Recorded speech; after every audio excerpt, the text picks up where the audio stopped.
Shalom saudaraku sekalian, salam damai sejahtera buat kita semua dimanapun kita berada. Pertama-tama saya ucapkan banyak terima kasih ya, terutama buat saudara-saudaraku sekalian yang sudah memberikan atau melemparkan pertanyaan kepada kami untuk bisa kami menjawab.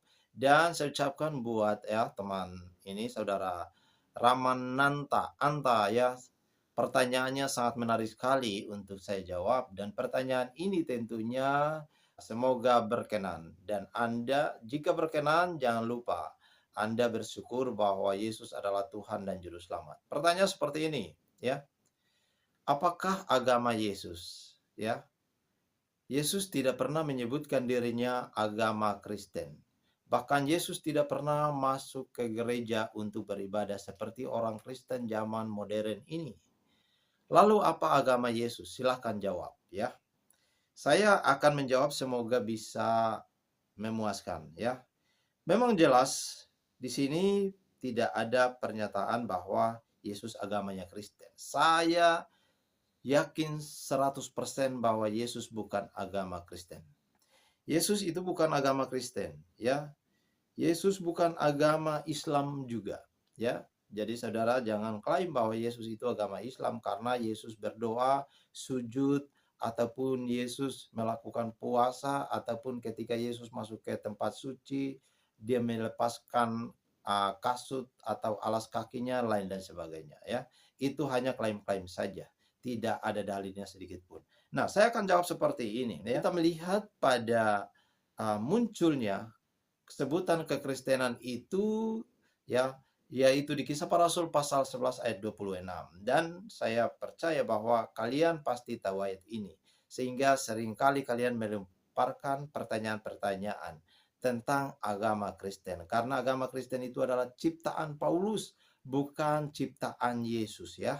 Itulah yang seringkali bawa-bawa. Nah, di sini saya akan berusaha untuk menjelaskan sedikit dan sambil saya menjawab. Di sini kita melihat kalau di Kisah Para Rasul pasal 11 ayat 26. Mereka tinggal bersama-sama dengan jemaat itu 1 tahun lamanya. Sambil mengajar banyak orang. Di Antiokhia lah murid-murid itu untuk pertama kalinya disebut Kristen. Jadi Kristen itu sepertinya merujuk kepada perkumpulan ya, perkumpulan orang-orang yang percaya kepada ajaran Yesus Kristus. Bukan percaya bahwa Yesus itu agamanya Kristen. Yang pertama, ya. Jadi kalau kita berbicara apakah Yesus sendiri beragama Kristen, saya yakin 1000% Yesus bukan agama Kristen. Ya. Jadi jika saya jawab seperti ini, apakah salah? Tentu tidak. Ya. Kita melihat dalam Kisah Para Rasul pasal 11 ayat 26, ya. Jadi kalian pasti akan mengatakan bahwa Yesus aja tidak pernah ke gereja beribadah seperti kalian. Yesus aja tidak pernah masuk ke tempat ibadah. Justru Yesus ya yang mengikuti ajaran Yahudi, Yudaisme pada saat itu, ya. Jadi, pembahasan pertanyaan ini adalah pertanyaan Ustadz Moko Ginta, ya. Beliau memang pernah mempertanyakan, dia mengatakan di dalam bukunya bahwa mustahil bagi orang-orang Kristen untuk menjawab pertanyaannya, yaitu apakah agama Yesus ya atau apakah Yesus beragama Kristen? Dan pertanyaan ini merupakan pertanyaan provokatif yang dilontarkan kepada umat Kristen untuk menyerang iman kekristenan. Jadi 100% saya jawab bahwa Yesus bukan beragama Kristen. Tetapi orang-orang Kristen merujuk pada ayat tadi bahwa sebutan kekristenan itu adalah ditujukan kepada perkumpulan orang-orang percaya, orang-orang yang beriman, dan mereka percaya dan beriman kepada ajaran Yesus Kristus sebagai Tuhan dan Juru Selamat. Pertama, ajaran Yesus adalah kasih. Yesus mengajarkan kasih kepada semua umat manusia. Itulah yang diimani dan percaya oleh orang-orang Kristen. Yang kedua, Yesus mengajarkan damai kepada semua umat manusia. Yesus tidak mengajarkan peperangan. Yesus tidak mengajarkan permusuhan. Justru Yesus mengajarkan damai kepada semua umat manusia. Lalu yang berikut, yang ketiga, Yesus sendiri mengatakan bahwa akulah jalan, dan kebenaran dan hidup. Tidak ada seorang pun yang datang kepada Bapa kalau tidak melalui aku. Yohanes pasal 14 ayat yang ke-6. Kalau kalian pernah membaca ayat ini dan kalian pernah merenungkannya, pasti kalian akan dibawa kepada satu pemikiran yang begitu ekstrim. Bahwa tidak ada seorang pun, tidak ada manusia, tidak ada nabi satupun yang berani mengatakan demikian. Jika ada seorang nabi mengatakan demikian, maka dia sudah mengkhianati Allah, bahkan dia sudah menghina kemahakuasaan Allah.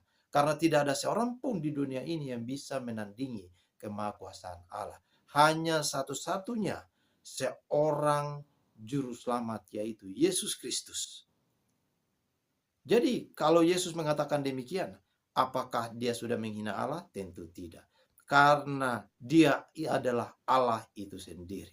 Ketika dia ada di muka bumi ini, dia menjadi manusia biasa. Mari kita bacakan satu ayat firman Tuhan. Ayatnya ayatnya adalah di dalam 1 Yohanes pasal 2 ayat 22 sampai 23 berbunyi seperti ini. Siapakah pendusta itu? Bukankah dia yang menyangkal bahwa Yesus adalah Kristus? Dia itu adalah antikristus, yaitu dia yang menyangkal baik Bapa maupun Anak. Sebab barang siapa menyangkal Anak, ia juga tidak memiliki Bapa. Barang siapa mengaku Anak, ia juga memiliki Bapa. Kalau kita melihat ini, Yesus menjelaskan tentang pribadinya sendiri, bahwa jika siapa mengakui Anak, maka dia mengakui Bapa. Percaya kepada Anak, maka dia percaya kepada Bapa. Artinya, Yesus dan Bapa adalah satu. Hakikatnya adalah satu. Tetapi, satu hakikat. Jadi beda cerita ketika berbicara tentang Yesus diutus seperti di dalam Injil Yohanes yang sering kalian kutip, bahwa Yesus adalah utusan Allah, Yesus adalah anak-anak Allah. Dan itu benar ketika Yesus menjalankan misi karya keselamatannya di muka bumi ini. Ia menjadi seorang manusia biasa, dikandung dari seorang ibu, seorang perawan Maria, 9 bulan. Pertanyaannya, kok Tuhan kok mati? Ya, yang mati bukan Tuhannya, tetapi adalah manusianya. Jadi ketika kitab suci, ya, kitab suci dijadikan satu kitab, yaitu firman Allah. Maka kitab suci itu bisa rusak kapan saja. Tetapi firman Tuhannya tetap untuk selama-lamanya. Sama dengan pribadi Yesus. Ketika Yesus mengambil rupa seorang manusia, dia dikandung menjadi manusia, dilahirkan ke dunia, maka dia menjadi manusia, mengambil rupa seorang manusia. Tetapi untuk benar-benar menggenapi janji Allah itu sendiri, menggenapi janjinya sendiri, bahwa manusia harus ditebus dosanya. Karena yang berdosa adalah manusia, maka yang mati juga harus adalah manusia. Siapa manusia di muka bumi ini yang bisa merelakan dirinya untuk mati, untuk bisa menebus dosa manusia? Hanya Yesus yang mengambil inisiatif itu. Jadi Yesus bisa melakukan apa saja.